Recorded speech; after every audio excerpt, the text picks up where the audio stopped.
तो गाइस मैंने अपनी नीट की कोचिंग शुरू करी थी when I was in 11th। तो 11th क्लास में मैंने आकाश में एडमिशन लिया था। देन उसके बाद 11th क्लास में मेरा ठीक चल रहा था स्कोरिंग, लाइक ना 11th क्लास में मैं ठीक ठाक स्कोर कर रही थी कि ऐसा हो गया था कि इन इन ये बच्चे इनका सिलेक्शन हो जाएगा, तो मैं उस कैटेगरी में थी। हाँ, मैं टॉपर भी नहीं थी। तो उसके बाद जैसे ही 12th आई, तो 12th आने के बाद ना मैं बहुत ज़्यादा यारी दोस्ती में घुस गई और बहुत ज़्यादा अपना टाइम वेस्ट करने लगी। मतलब मैं बहुत ज़्यादा दिखावे के लिए पढ़ रही थी। लाइक मैं अपना सारा टाइम अपने दोस्तों से बात करने में बहुत सारे डिस्ट्रैक्शंस हो गए थे उस टाइम पे। तो फिर उसके बाद जैसे एग्जाम पास में आता गया, वो डिस्ट्रैक्शंस और ज़्यादा बढ़ती गई, क्योंकि टेंशन में इंसान ना सबसे ज़्यादा, जब इंसान टेंशन में होता है ना, तो सबसे ज़्यादा अपना और भी ज़्यादा टाइम वेस्ट करता है। तो वो जब नीट के टाइम पे जो हार्ट बीट जो लास्ट के महीने में बढ़ती है, मैंने उसमें अपने आप को पुश नहीं किया। उसमें मैंने ना अपने दोस्तों से बात करने में टाइम वेस्ट किया। तो मैं बहुत ज़्यादा यारी दोस्ती में घुस गई थी, जिस वजह से मेरा फर्स्ट टाइम में जब मैं 12th के बाद मेरा सिलेक्शन नहीं हो पाया था। ऑब्वियसली बुरा तो मुझे बहुत ज़्यादा बुरा लगा था उस टाइम पे। ऐसा हो गया था लाइक ना अपने पेरेंट्स को मैं इतनी भी खुशी नहीं दे पा रही हूँ। लाइक हमारे पेरेंट्स हमारे लिए कितना कुछ करते हैं। मेरे पापा सुबह ना 4 बजे 5 बजे उस टाइम ड्यूटी पे जाते थे, और मुझे ना इतना ज़्यादा बुरा फील हो रहा था कि यार ये इंसान है जो मेरे लिए सुबह 5 बजे उठ के ड्यूटी पे जाते हैं, और मम्मी सुबह उठ के हमारे लिए खाना बनाती है, कितना कुछ कर रहे हैं लाइफ में, सब कुछ हमारे लिए कर रहे हैं, और मैं उनको एक छोटी सी खुशी नहीं दे पा रही हूँ। मतलब उनका पेरेंट्स का क्या सपना है, पेरेंट्स का यही तो एक अपनी ना पूरी जिंदगी लगा देते हैं वो आपका सपना पूरा करने में। और फिर उसके बाद ऐसे बहुत ज़्यादा बुरा फील हो रहा था कि मैं अपने पेरेंट्स को एक खुशी नहीं दे पाई। फिर उसके बाद मैं डिसाइड किया कि मैं अपना ड्रॉप करूँगी। तो मेरा जो फर्स्ट ड्रॉप था वो मैंने ड्रॉप किया था कोटा से। तो मैं कोटा में गई थी। कोटा में स्टार्टिंग में तो हम बहुत ज़्यादा मोटिवेटेड होते हैं कि हम ये कर देंगे, वो कर देंगे, एम्स में सिलेक्शन ले लेंगे, ये कर देंगे, वो कर देंगे। तो मेरा भी एग्जैक्टली वही हाल था। तो मैंने ऐसे बहुत कुछ सोच लिया था अपनी लाइफ में कि मैं ये करूँगी, मैं ऐसे रैंक ले आऊँगी, वैसे ले आऊँगी, इतना ज़्यादा पढ़ाई करूँगी। तो स्टार्टिंग में तो सब कुछ बहुत अच्छा रहा, मैं बहुत ज़्यादा मोटिवेटेड फील करती थी। और मैं जैसे जो एलन में होंगे कोटा में, उनको पता होगा कि जो रिजल्ट आता है टेस्ट सीरीज का, उसके बाद वहाँ पे ना फोटो लगते हैं पेपर पे बाहर। तो मेरा टॉप स्टूडेंट जो होते हैं, तो मेरा उसमें हमेशा स्टार्टिंग में बहुत फोटो रहता था, और मैं अच्छा कर रही थी वहाँ पे। बट जैसे जैसे टाइम होता गया तो स्कोर ना मेरा बहुत ज़्यादा कम होता गया। मुझे रीज़न नहीं पता यार, क्या रीज़न था, क्या मतलब शायद मैंने ज़्यादा टाइम वेस्ट ज़्यादा किया है, मैं उतनी कंसंट्रेशन से नहीं पढ़ी, और ज़्यादा डीमोटिवेटेड फील मैं बहुत ज़्यादा कर रही थी उस टाइम पे, क्योंकि कोटा में इंसान बहुत अकेला हो जाता है। तो मेरा कहीं ना मन नहीं लगता था वहाँ पे, क्योंकि मैं हमेशा से ना एक फैमिली में रही हूँ। मतलब मेरी और मैं हमेशा से घर में ना इकलौती लड़की हूँ मैं। लाइक मेरे जो चाचा के पास, ताऊ के पास, बुआ के पास, कोई भी लड़की नहीं है हमारे घर में। तो मेरे को ना हमेशा से बहुत पैम्पर किया गया है। मतलब एक होता नहीं, घर में बहुत लाडों से पली थी मैं। तो मेरा वहाँ पे मन नहीं लगा कोटा में जाके। तो मे बी उस रीजन की वजह से मैं बहुत ज़्यादा कॉन्सेंट्रेट स्टडीज़ पे कर नहीं पाई। तो जैसे ही दिसंबर और जैन में मैंने पढ़ाई बहुत ज़्यादा कम हो गई थी विदाउट एनी रीज़न। मतलब उसमें इतना ज़्यादा स्ट्रेस आ गया था ना लाइफ में कि अब पढ़ाई नहीं हो रही है। जैसे जैसे नीट का टाइम आता है, मेरी पढ़ाई बहुत ज़्यादा कम होती चली गई थी। तो उसके बाद मैंने डिसाइड किया था कि मैं जैन में, जब मेरा सिलेबस कंप्लीट हो गया था, मैं कोटा से अपने घर पे आ गई थी। मेरी लाइफ का सबसे बड़ा जो गलत डिसीजन होता है मैंने उस टाइम पे लिया था। होता है ना कि लाइफ में जब उल्टे लगने होते हैं, तो वो मेरा उस टाइम उल्टा लगा हुआ था कि मैं लाइफ में पता नहीं क्यों, और मैं अपने घर पे आ गई। घर पे आने के बाद मैंने जैन से लेके, मैंने जब मेरा मई में एग्जाम था, तो मैंने कोई भी मॉक टेस्ट नहीं दिया, कोई भी मैंने वो नहीं किया। बस मैं रिवाइज करती थी, और मैं क्वेश्चन एलन के जो मॉड्यूल्स थे वो लगा लिया करती थी। मैंने उस टाइम मॉक टेस्ट नहीं दिया। सबसे बड़ी गलती जो मैंने उस टाइम करी थी कि मैंने कोई भी मॉक टेस्ट नहीं दिया। मैं कोचिंग छोड़ के मैं अपने घर पे आ गई थी। मैं वहाँ पे, अगर मैं वहाँ पे रहती और हर मॉक टेस्ट, शायद मेरा सिलेक्शन हो जाता 1 साल पहले। तो फिर उसके बाद दोबारा जब रिजल्ट आया कोटा में, तो पेरेंट्स की एक्सपेक्टेशन भी बहुत ज़्यादा थी, क्योंकि कोटा में इतना ज़्यादा खर्चा हो जाता है। 15,000 तो रूम का रेंट होता है, उसके बाद खाने पीने का खर्चा, अलग से खर्चा बहुत सारा था। तो तो उस टाइम जब दोबारा से जब मेरा आंसर की आई, तो पता चला कि दोबारा से सिलेक्शन नहीं हो रहा है। ऑलमोस्ट मैं जितना मैंने इस बार स्कोर किया था मेडिकल कॉलेज में जब मैं आई थी, उससे मैंने हाफ स्कोर किया था। मेरा इतना ज़्यादा लो स्कोर था उस टाइम पे। तो उस टाइम ना इतना ज़्यादा बुरा लगा था, बहुत ज़्यादा हार्ट ब्रेक हुआ था, क्योंकि ना सब ऐसे कह रहे थे कि कि इस पे तुम इतना पैसा लगा रहे हो, ये कुछ नहीं कर पा रही है। तो मेरा फर्स्ट ड्रॉप में मेरे बहुत ज़्यादा कम मार्क्स आए थे। इतने कम मार्क्स कि मैंने कभी किसी को बताए भी नहीं है, मेरे इतने कम मार्क्स आए थे। मतलब ऐसा नहीं था कि मैं पढ़ती नहीं थी, मैं पढ़ती थी। लाइक जो मैं स्टार्टिंग में मैंने बहुत पढ़ लिया, बट जैसे क्योंकि मेरी हमेशा से गलती रही कि लास्ट में आके मैंने हमेशा से अपना टाइम वेस्ट किया, और लास्ट में आके मैंने हमेशा से गिव अप कर दिया है। तो फिर से दोबारा यही हो गया था। तो बुरा बहुत ज़्यादा लग रहा था, क्योंकि पेरेंट्स की बहुत ज़्यादा एक्सपेक्टेशंस थी उस टाइम पे कि हाँ इस बार तो सिलेक्शन हो जाएगा। फिर जब दोबारा सिलेक्शन नहीं हुआ तो बहुत ज़्यादा हार्ट ब्रेक हुआ था। मतलब मेरे पापा सुबह ड्यूटी पे गए हुए थे और शाम को मुझे ऐसे हो गया था कि जिस दिन आंसर की आई, रिजल्ट आया था, कि मैं पापा जब शाम को ड्यूटी से आएंगे मैं उनसे कैसे नज़रें मिलाऊंगी। तो ऐसा ऐसा हो गया था कि घर में ना कि मेरा रहना मुश्किल हो गया था, कि मैं इतना ज़्यादा शेम फील हो रहा था खुद पे कि मैं अपने पेरेंट्स को इतनी छोटी सी खुशी नहीं दे सकती। फिर उसके बाद घर वालों ने बोल दिया था कि अब तेरा तो हो नहीं रहा है तो अब नर्सिंग कर ले। तो उसके बाद मेरा कभी से ही था कि मुझे MBBS ही करना है, मुझे नर्सिंग नहीं करना है। फिर मैंने बोला कि मुझे तो एक ड्रॉप और चाहिए, तो घर वालों ने बिल्कुल मना कर दिया था कि सेकेंड ड्रॉप तो तेरे को लेने ही नहीं देंगे। फिर उसके बाद मैंने घर में बहुत रिक्वेस्ट किया कि सेकंड ड्रॉप लेने दो, तो घर वाले नहीं माने। फिर उसके बाद ना मैंने एक मोमेंट ऐसा हुआ था लाइफ में कि मेरे जो पापा थे और तो मेरी मम्मी पापा आपस में बैठ के बात कर रहे थे उस टाइम शाम को ना कि अब क्या करना है, इसका तो सिलेक्शन नहीं हुआ है। और मैंने तो जिद पकड़ के मैं बैठ गई थी कि मुझे तो सिर्फ MBBS ही करना है, सिलेक्शन मेरा हो नहीं रहा था। तो उस टाइम पे उसके बाद ना मेरी मम्मी ने अपने जो गोल्ड के उस टाइम बैंगल्स बनवाए थे उससे 2 महीने पहले ही, तो मम्मी ने ऐसे बोला कि ना ये बैंगल्स बेच दो और घर में हम अपना खर्चा कम कर देंगे, ये कर लेंगे वो कर लेंगे, तो इसकी प्राइवेट करवा दो MBBS। तो एक मिडिल क्लास फैमिली में प्राइवेट MBBS करवाना बहुत ज़्यादा बड़ी बात होती है। तो मेरी फैमिली ने ऐसे, तो क्योंकि मैं जिद पे आ गई थी कि मुझे तो सिर्फ MBBS ही करना है, तो मैंने वो बात सुन ली। तो कहीं ना मुझे उस टाइम पे एक लाइफ में इतना ज़्यादा गिल्ट आया था, उस टाइम पे इतना ज़्यादा मैं रोई थी ये बात सुन के कि मेरी गलतियों की वजह से मेरे पेरेंट्स सफ़र कर रहे हैं। लाइक मेरे जो मम्मी पापा की जो पूरे मतलब ज़िंदगी की कमाई हो मेरे ऊपर खर्च करेंगे, क्योंकि मैं पढ़ाई नहीं करी, क्योंकि मैंने मिस्टेक्स करी अपनी लाइफ में, क्योंकि मैंने अपना 100% नहीं दिया। तो कहीं ना कहीं ये ना चीज़ें बहुत ज़्यादा अंदर से फील हुई मुझे कि वो एक मोमेंट था जब मुझे लाइफ में सबसे ज़्यादा पुश किया था, सबसे ज़्यादा मुझे नहीं पता, मुझे मेरे अंदर इतना मोटिवेशन आया वो बात सुन के कि मेरे पेरेंट्स इतना कर रहे हैं मेरे लिए और मैं उनके लिए पढ़ नहीं सकती।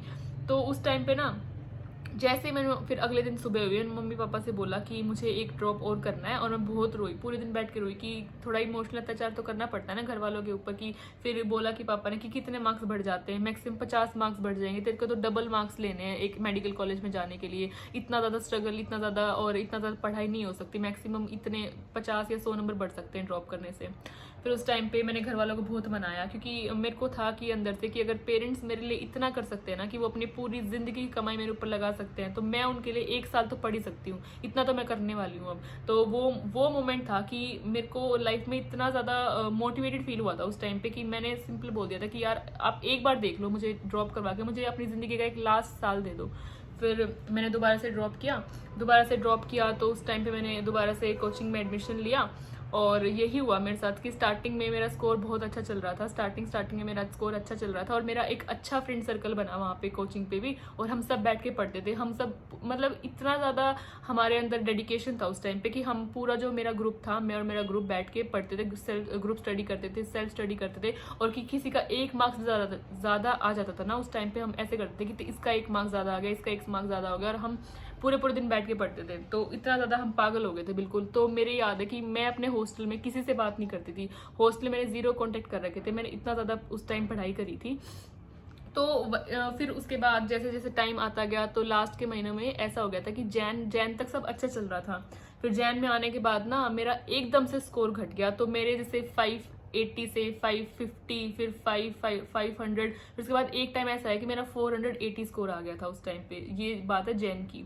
तो जैन में अगर मेरे साथ ऐसा हो रहा था तो इमेजिन कर सकते हो कि जब जैसे जैसे नीट आ रहा है और एकदम से आपका स्कोर कम हो रहा है जबकि आप पढ़ रहे हो, तो वो इतना ज़्यादा डिप्रेसिव होता है ना, इतना ज़्यादा डिप्रेसिव होता है कि आप पढ़ भी रहे हो और आपके मार्क्स नहीं आ रहे हैं। तो और ऊपर से मेरे सारे फ्रेंड्स के अच्छे मार्क्स आ रहे थे उस टाइम पे, तो बहुत ज़्यादा ऐसे गंदा फील हो रहा था उस टाइम पे। तो मुझे याद है फिर मैंने अपनी मम्मी के पास कॉल किया कि मम्मी ऐसे ऐसे हो रहा है और अब तो नहीं हो पाएगा मुझसे। मैं फिर से ज़्यादा डिमोटिवेटेड होकर बैठ गई थी। तो लास्ट के महीनों में मेरा ऑलमोस्ट फैब और मेरा पूरा मार्च ख़राब हो गया था इस चक्कर में, क्योंकि मैं बहुत ज़्यादा डिमोटिवेटेड होकर बैठ गई थी। फिर उसके बाद क्या हुआ ना कि मैं इतनी ज़्यादा पेरेंट्स ने मुझे बहुत समझाया कि कोई नहीं, हो जाएगा हो जाएगा, तो थोड़ा सा और मेहनत कर, अब तक तो सब अच्छा चल रहा था, एकदम कोई बात नहीं, लास्ट में होता है। वो जो लास्ट में जो डिप्रेशन आता है ना, अगर उस लास्ट में सबको डिप्रेशन होता है, जो इवन जो रैंक 1 होगा ना उसको भी होगा कि सिलेक्शन होगा नहीं, कौन से कॉलेज में होगा। तो लास्ट में जाके ये नहीं सोचना कभी भी कि इस साल नहीं होगा तो कोई नहीं, मैं अगले साल तो मैं एम्स लेवल की तैयारी करूंगा, इस साल तो वैसे भी रैंक खराब आएगी। ये सबसे बड़ी मिस्टेक थी जो मैंने अपने फर्स्ट ड्रॉप में करी थी, जो मैं सेकेंड ड्रॉप में करने जा रही थी कि मैं अगले साल पढ़ूंगी, इस साल तो नहीं हो पाएगा, कि अगले साल मैं और अच्छे से मेहनत करूंगी, रैंक लेके आऊंगी। तो फिर उसके बाद क्या हुआ कि मेरे पापा ने मेरी मम्मी को बोला कि इसके पास चली जाके। तो मम्मी मेरे हॉस्टल में आई थी, तो मेरी मम्मी मैंने बोला कि मेरे को रोज डिमोटिवेटेड फील होता है, तो मेरी मम्मी मेरे साथ हॉस्टल में रहने लगी। सब पूरे हॉस्टल में सब लड़कियां थी और इकलौती मेरी मम्मी थी, क्योंकि मम्मी को बहुत ज़्यादा शेम फील हो रहा था कि गर्ल्स हॉस्टल में मेरी मम्मी रह रही हैं। उसके बाद पापा और भाई अकेले रहते थे, कैसे खाना बनाते थे, कैसे मतलब कपड़े वगैरह सब, मुझे नहीं पता कैसे सब करते थे, बट हमारे घर में सब सेपरेट हो गए थे उसके बाद, क्योंकि मम्मी मेरे पास आ गई थी हॉस्टल में। तो मम्मी, मेरे पापा और मेरे भाई अकेले रहते थे और दादी कहीं और रहती थी। तो ऐसे ना पूरा घर सेपरेट हो गया था हमारा मेरी वजह से। तो मुझे बहुत ज़्यादा फील हो रहा था कि यार मेरी वजह से देखो सब के सेपरेट हो गए, सब घर में पता नहीं कौन कैसे खा रहा होगा, कौन कैसे पी रहा होगा। फिर उसके बाद रिलेटिव्स ने मुझे बहुत सुनाया था, जब मेरा सिलेक्शन नहीं हुआ था तो मेरे को रिलेटिव्स ने बहुत बोला था ऐसे, और एक हरियाणवी बोलते ना कि एक छोरी ना पूरा कुंडबा दुखी कर रखा है, तो उस टाइम ऐसे बोला था, मुझे याद है। तो मैं बहुत रोई थी वो बात सुन के, क्योंकि अंदर से भी तक मम्मी मेरे साथ रहेंगे तो मुझे मोटिवेटेड फील होगा, बट साथ साथ कि मम्मी बिना घर भी नहीं चल रहा था। तो बट स्टिल उस टाइम याद है मेरे पापा ने और मेरा जो बुआ का लड़का है, मेरा जो भाई है, उन्होंने मुझे फ़ोन किया था और मुझे फ़ोन करके एक ही बात बोली थी कि हम तेरे साथ हैं, कोई कुछ कहता रहे, तेरे को बस पढ़ना है, इस बार तो तेरे को करके दिखाना है। फिर लाइफ में फिर उसके बाद क्या हुआ, फिर जैसे ही अब मैंने लास्ट में मैं ये बता रही हूँ, उस टाइम पे फिर अप्रैल के टाइम पे मेरा पूरा मार्च ऑलमोस्ट ख़राब हो चुका था। अप्रैल के टाइम में मैंने बस यही सोचा था कि कुछ भी हो जाए लाइफ में, अब मुझे सिर्फ पढ़ना है। तो मैं और मम्मी बैठ के पढ़ते थे, मतलब मम्मी अपनी बुक्स पढ़ती थी कुछ और मैं बैठ के पूरे दिन पढ़ती थी। उस टाइम पे ना इतना ज़्यादा मैं पढ़ाई करी थी कि जितनी ज़्यादा मैंने अपना टाइम वेस्ट किया है, फेब में टाइम वेस्ट किया मैंने, मार्च में मैंने, सब उस टाइम पे पता नहीं वो इतना ज़्यादा मोटिवेशन आ गया ना कि अब तो मुझे करना पड़ेगा, क्योंकि अगर मैंने अब टाइम वेस्ट कर दिया ना तो मैं पूरी लाइफ ये रिग्रेट करूँगी कि मैंने उस टाइम पे अगर मैं पढ़ लेती तो आज मेरे नाम के आगे डॉक्टर लग जाता। तो मेरे को वो रिग्रेट नहीं रखना था अपनी लाइफ में, ये रिग्रेट कभी ना हो अपनी लाइफ में कि मैं उस टाइम पढ़ लेता, क्योंकि मेरे फर्स्ट ड्रॉप पे मेरा यही था कि मैं उस टाइम अगर मैं कोचिंग छोड़ के ना आती, घर पे मॉक टेस्ट देती तो शायद मेरा सिलेक्शन हो जाता। तो वो जो रिग्रेट है ना लाइफ में, वो रिग्रेट कभी ना हो आपको। तो बस इसी के साथ ना फिर उसके बाद मैंने अप्रैल में बहुत ज़्यादा पढ़ाई करी। मैंने अप्रैल को ये समझ लिया था कि अप्रैल मेरा गेम चेंजर है, मैंने अप्रैल में पूरा गेम चेंज कर देना। जो भी मैंने अब तक मिस्टेक्स करी, जो भी हुआ, जितने भी मार्क्स आ रहे हैं, जो भी मतलब मैंने लाइफ में मिस्टेक्स करी हैं, फिर जितना मैं डिस्ट्रैक्ट हुई हूँ, मैंने सबको साइड में रख के मैंने अप्रैल में पढ़ाई करनी शुरू करी। मैंने भी ये सोचा था कि अब तो ना नहीं होगा सिलेक्शन, मैं बिल्कुल ही गिव अप कर चुकी थी। बट उस टाइम पे फिर बस एक ही बात सोची कि यार जितना होता है ना साक्षी उतना कर। तो जितना मेरे से हुआ उस टाइम पे, क्योंकि मैं और लाइफ में मोटिवेशन क्या होता है, आपके पेरेंट्स ही मोटिवेशन होते हैं। तो मेरे को हमेशा ये लगता था कि मेरे ऊपर पंखा चल रहा है, लेकिन वही मेरे पापा जॉब कर रहे हैं, वहाँ पे धूप में ड्यूटी कर रहे हैं, मम्मी इतना कुछ कर रही है। तो आपके रिलेटिव्स हैं, सब आपके मम्मी पापा से पूछते हैं कि आपका बच्चा क्या कर रहा है, उनको सब आंसर करना पड़ता है आपके लिए। तो पेरेंट्स को वो खुशी देने के लिए वो मतलब मुझे था कि मुझे वो अपने पेरेंट्स को खुशी देनी है कि अपने सिलेक्शन की वो मोमेंट कैसे होते हैं जो एक सिलेक्शन का होता है। तो उस टाइम पे फिर यही सोच के पूरे दिन मैं यही सोचती थी कि मेरे को अपने पेरेंट्स को खुशी देनी है, मेरे को अपने पेरेंट्स को हैप्पी फील कराना है। तो कहीं ना कहीं ये बात सोच के मैंने अपने आप को बहुत ज़्यादा पुश किया है उस टाइम पे लास्ट के महीनों में। तो मैं फिर उसके बाद अप्रैल में मैंने बहुत स्ट्रगल किया। अप्रैल और पूरे अप्रैल के बाद मई में हमारा पेपर था। तो फिर उसके बाद जब मई में आंसर की आई तो मेरे आई स्कोर 608, तो ऑलमोस्ट ये तो था कि सिलेक्शन हो जाएगा। तो वही मैं बता रही हूँ कि लास्ट के जो महीने होते हैं ना, मैंने अप्रैल में पूरा पता नहीं वो मोटिवेशन कहाँ से आया था, वो आज तक इतना मोटिवेशन लाइफ में कभी नहीं आया जितना मैंने अप्रैल में मेहनत करी है। तो अप्रैल अभी है, तो मैं तो यही कह रही हूँ कि अप्रैल गेम चेंजर होता है सबके लिए गेम चेंजर होता है। अगर अभी पढ़ाई नहीं करी ना तो पूरी लाइफ में रिग्रेट करोगे, और अगले साल का ड्रॉप लेने का तो बिल्कुल ही मत सोचो, क्योंकि ड्रॉप करना बहुत ज़्यादा एक डिप्रेशन होता है। ड्रॉप करने में बहुत ज़्यादा एक स्ट्रगल लगता है, पता नहीं कितने लोग रिलेट कर पा रहे हो, क्योंकि ड्रॉप करना बहुत ज़्यादा डिफिकल्ट होता है। तो साथ साथ सिलेक्शन होना उससे अच्छी बात कोई भी नहीं है। तो आप बस ये सोचो कि इस साल तो मुझे करना है, बस इसी साल करना है। और 1 महीने में मैं खुद की स्टोरी बता रही हूँ कि मैं बिल्कुल गिव अप कर चुकी थी। मैंने पूरा फैब और पूरा मार्च मैंने बहुत कम पढ़ाई करी है, मतलब ऑलमोस्ट नील के बराबर मैंने पढ़ाई करी थी। अप्रैल में मैंने गेम चेंज किया था। तो कभी भी एक लोग पूछते कि सिलेक्शन हो जाएगा, जब आप ये पूछना बंद कर दो, जिस दिन ये पूछना बंद कर दो कि ड्रॉप किस लिए किया है, सिलेक्शन के लिए तो किया है, पढ़ किस लिए रहे हो, सिलेक्शन के लिए तो पढ़ रहे हो, तो क्यों पढ़ रहे हो, तभी तो मैं बता रही हूँ कि सिलेक्शन के लिए पढ़ रहे हो तो सिलेक्शन लेके जाओ ना, हो जाएगा, सबका सिलेक्शन हो जाएगा अगर इस टाइम पे पढ़ लोगे तो। अगर इस टाइम पे टाइम वेस्ट कर दिया ना, फिर उसके बाद सिलेक्शन होना बहुत मुश्किल है और लाइफ में बहुत ज़्यादा गिल्ट आएगा। नाम भी आगे डॉक्टर लगाना है ना, वाइट एप्रन में चलना है ना, तो ये एक पूरा अपने आप को मोटिवेटेड रखो, अपने आप को पुश करना पड़ेगा। अप्रैल में सब भूल जाओ, सब भूल जाओ, कौन मर रहा है, कौन जी रहा है, कौन आपका फ्रेंड क्या कर रहा है, क्या नहीं कर रहा है, सब भूल जाओ। क्योंकि मैं अपने हॉस्टल में इतनी पागल हो चुकी थी पढ़ाई के पीछे कि उस टाइम पे ना मैंने किसी से बात नहीं करी थी। और ना ऑलमोस्ट सब मुझसे ऐसे कहते थे कि मैं पूरे ऐसे बालों में तेल और ऐसे गंदे से मैं पूरे मेस्ड अप होके रहती थी, पूरा ऐसे मैसी मैसी रहती थी मैं।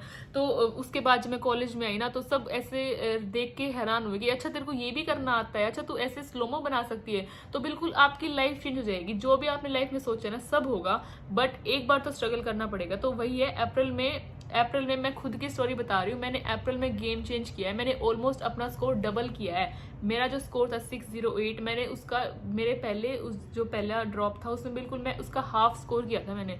तो वही है, अप्रैल में गेम चेंज होता है। लास्ट में अगर पढ़ाई कर ली तो उससे बड़ी बात कोई भी नहीं है। और अपने पेरेंट्स के बारे में सोचो, किसी को मोटिवेशन मत बनाओ, यही सोचो कि आपके पेरेंट्स आपके लिए कितना स्ट्रगल कर रहे हैं, कितना कुछ कर रहे हैं आपके लिए। तो क्या आप उनको एक खुशी नहीं दे सकते?